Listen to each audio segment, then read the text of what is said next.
嗨，大家好，欢迎来到频道，我是 Horace。今天要开箱的是 P200A 这一款机壳。那如你所见，它的本体相当的大，有两个240冷排的位置，上置电源与下面全开透气网的设计，它就像 ITS 中的 Torrent 一样，相当适合高阶的硬体使用。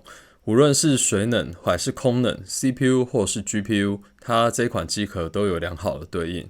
但它的侧面是用卡榫固定的无螺丝设计，打开后理线跟配件包都帮你绑得好好的。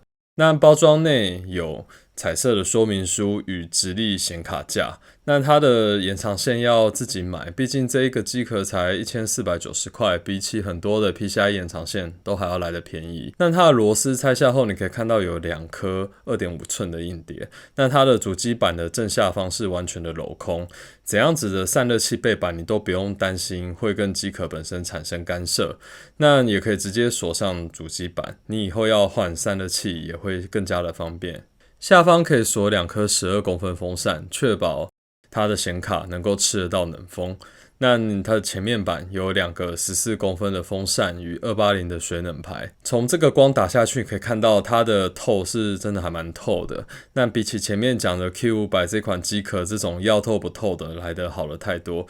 那顺道一提，延期2个月的 OCE Mini 的 Air 版本，它就是修改了网孔的密度。那回到 PA200A 的组装，那如果你不把240水冷装在侧边的话，这个位置可以再多装2颗硬碟架。那因为本次装水冷或是系统风扇，所以我就先把它给取下了。那这个只是卡榫固定而已，其实还蛮好拆的。一开始我先装上主机板与水冷，那翻到后面你可以看到它的理线背板、散热器的背板。那240冷排附近有5个出线口，首先是最标准的侧置冷排，这也是这款机壳最大的卖点。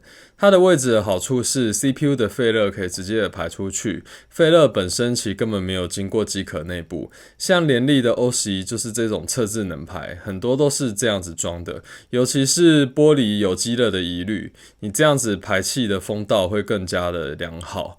那剩下的只需要排除 GPU 本身的废热。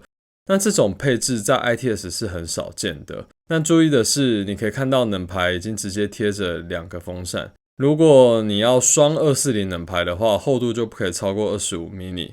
但是22 mini 的冷排基本上是特规的产品，如果你要用2个一体式的水冷，你就要自己改装，或是等一下换个组装位置。另一个是将侧置的风扇移到前置的方向。那如你所见，这样子的最大的好处，我可以实现有6个进气风扇的极致正压差的一个配置，这样所有的进风量都会在后面排出。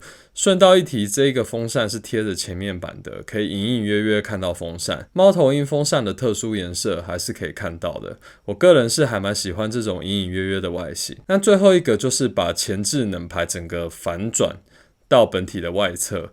那我的用 X53 也是可以盖上面板的，所以你的水冷排有30 mini 的厚度仍然没有问题。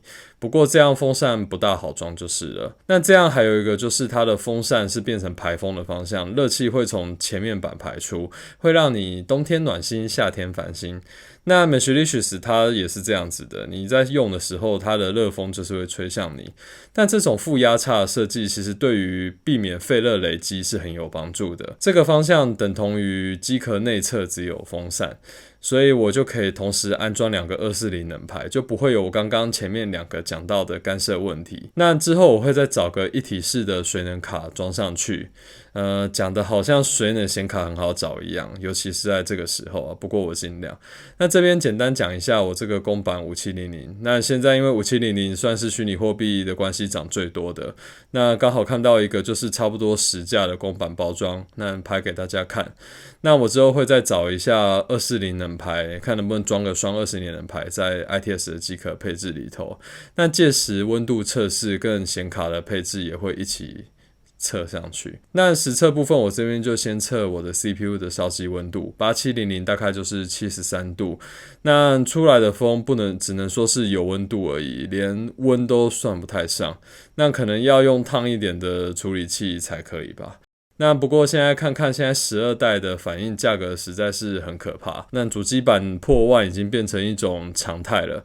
以前我们常说人生3大错觉是手机震动，我能反杀，他喜欢我，那现在电脑的3大错觉可能是买到显卡还会降价，跟电工瓦数不够。你都买不到显卡了，你还担心什么电工瓦数不够呢？那煮完这个机壳，我觉得最欣赏的还是理线的这个部分，尤其是这个理线挡板，比起绑束带好用多了。以后厂商应该要多学学这种架构。那因为这台我装了6个系统风扇，但主机板只有3个插槽，所以我同时装了很多风扇的延长线，能理成这样已经不容易了。我觉得它是一款相当好用的机壳，绝对对得起它的价格与体积。但下次等我找到不错的二手显卡的话，那再来拍个显卡的温度给大家看。那我们就下次见咯，拜拜。